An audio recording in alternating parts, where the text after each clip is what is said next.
Dreaming about a fire pit table, friend? Not sure which make or model to choose from?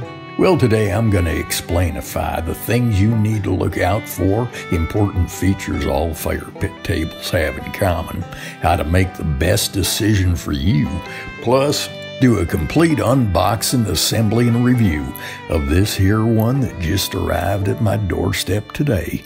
The mill's behind the camera. Let's get started.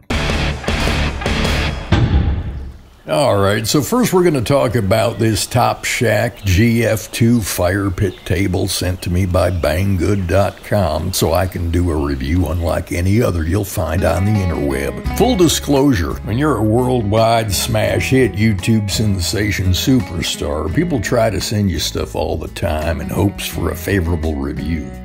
I did not promise that to Banggood. I promised them an honest review, and that's exactly what you're going to get here today. Plus, I'm going to go over the decision points you should be thinking about, regardless of what brand of fire pit table you're shopping for. Here's my criteria. The features provided by this fire pit table, as well as others out there on the market. The build, the ease of assembly of the fire pit table, and the quality of the product you're getting, and the price you have to pay for that product. Them two things kind of go hand in hand. So first let me go through the features, and then we'll get into the nitty-gritty of other things you need to know. Now this might look like it's made out of wood or wood composite, but turns out it's metal, which makes sense of course because you don't want it to catch fire. The metal's painted in a nice fashion, textured in a nice way so it gives it a wooden plank look. It's got some nice sparkly flecks in it. It's a good-looking finish. The waterproof, dustproof fabric cover fits like a glove. They give you this center insert so you can convert your fire pit into just a regular table and have more room for drinks and plates when you don't need a fire. The igniter is an electronic igniter with rapid fire ignition. But the one thing they don't give you, though, is the battery that you need to put inside the igniter. I mean, come on. And I will point out, when you do install your battery, make sure the igniter's screwed in all the way completely. Otherwise, you'll think it ain't working. She's got a nice set of knobs on her. Works just like a grill. It does put out a lot of heat. It says 50,000 BTUs. I have no way of measuring that, except I will tell you, it's a real scorcher. And when you got it cranked up high, it does put out a lot of heat. Understand the glass panels, what they call the windshield or the windbreaker, is an optional configuration you can get with this, and that might be nice, although I think it would take one heck of a breeze to put out a propane flame like this. It's a real good sized table, 24 inches tall, about 24 inches wide, and 44 inches long, a big surface area. There's one thing I do worry about a little bit though with all fire pit tables. The burner's about eye level with a toddler, so keep track of your kids, would you? The stainless steel burner's pretty. Oh man, it's got a shine to it. I almost hated to cover it up with the lava rocks. The book does remind you about this one area here, the burner guard. You're going to want to make sure it's not blocked by lava rocks. And the lava rocks are pretty. They seem good quality. They remind me when I was a kid we couldn't afford no hard candy, so we had to suck on lava rocks. And you know what we called that? Christmas. And we was grateful for it. There's a ring down underneath the cabinet called a hideaway tank holder. And this thumb screw here keeps your tank from jostling around. Now the regulator was leaking where it screws onto my tank, so we replaced it with a brand new regulator, and it was doing the same thing, so it must have been a problem with my tank. In the meantime, our high-dollar producer contacted Banggood, and they said if such a problem did exist, they'd be happy to send you a new one. Look, with any piece of equipment, you're excited to see that gorgeous flame, but check all your connections first, including the regulator. It's just standard safety procedure. Chances are slim that your patio or deck is perfectly level, so as a result, if the cabinet is skewed or unstable, it's going to make this door hang crooked, and then it won't close right. So you want to try to level it out, and then this door will close just fine. The knob's pretty too. And all in all, the fire pit table does what it's supposed to do. I mean, the flame ignites real easy. You can crank it up real high if you need to. And everybody that's come over has been impressed with the looks of it and the function of it, especially now that our nights are getting cooler. It's a pretty neat thing to have. Yet everything these days requires assembly frame, and that's an important part of the process you need to know about. So let's take a moment and go back in time when she arrived on my doorstep. I'm so excited. Man, this thing is heavy though. 32 kilograms, that's like 70 pounds. It ain't bad for me, but I recommend most of you mortals get 3 or 4 of your friends to help you. As I was unboxing it, I noticed a hole in the box. It probably happened in shipping, but she seems packed pretty good, so I'm just going to get down to business.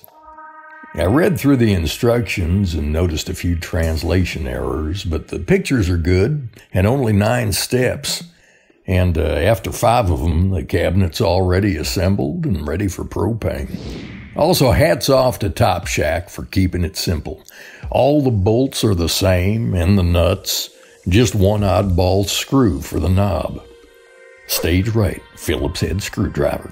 And some of our viewers classify this as a Phillips head screwdriver.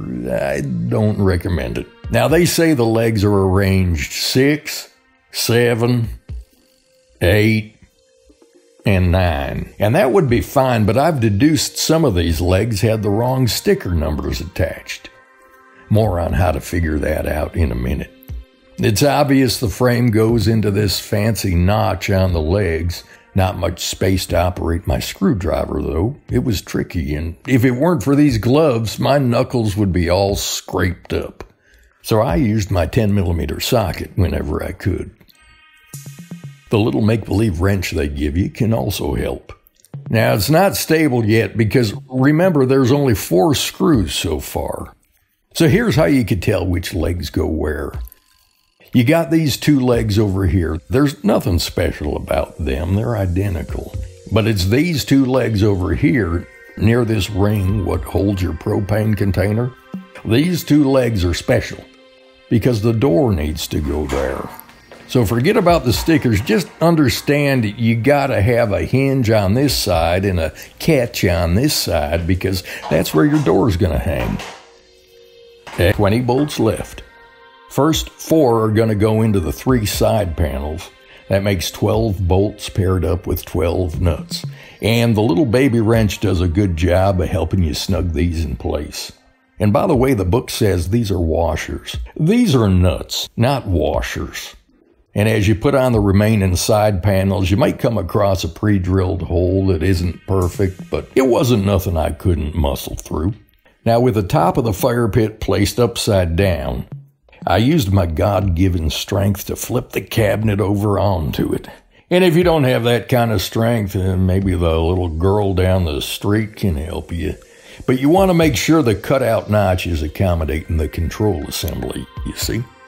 8 remaining bolts go into the very obvious holes that are left.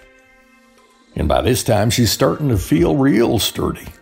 With help from that little girl, your grandmother, or a random sidekick, flip her back over carefully so as not to scratch the floor. Just hang the door on the hinge hardware, attach your knob, and you're ready to take her outside, fill her with rocks, and hook up the propane. Here's how she scored in my review. For features and performance, I give the Topshak Firepit 5 out of 5 stogies. I do wish the metal was a little heavier gauge, but it's coated with a nice paint job, so hopefully that'll help it stand the test of time. Of course, you could find fire pit tables with sound systems, etc., but they also cost a lot more. Me, I'm happy with the cabinet to hide the propane tank, the pulse electronic igniter that fires her up with ease. But for Pete's sake, Topshak, include a battery for the igniter, would you? Ease of assembly, well, the legs were numbered wrong, even though I figured it out. And just putting her together with the recommended screwdriver gets a little frustrating. I give her 4 out of 5 stogies for assembly.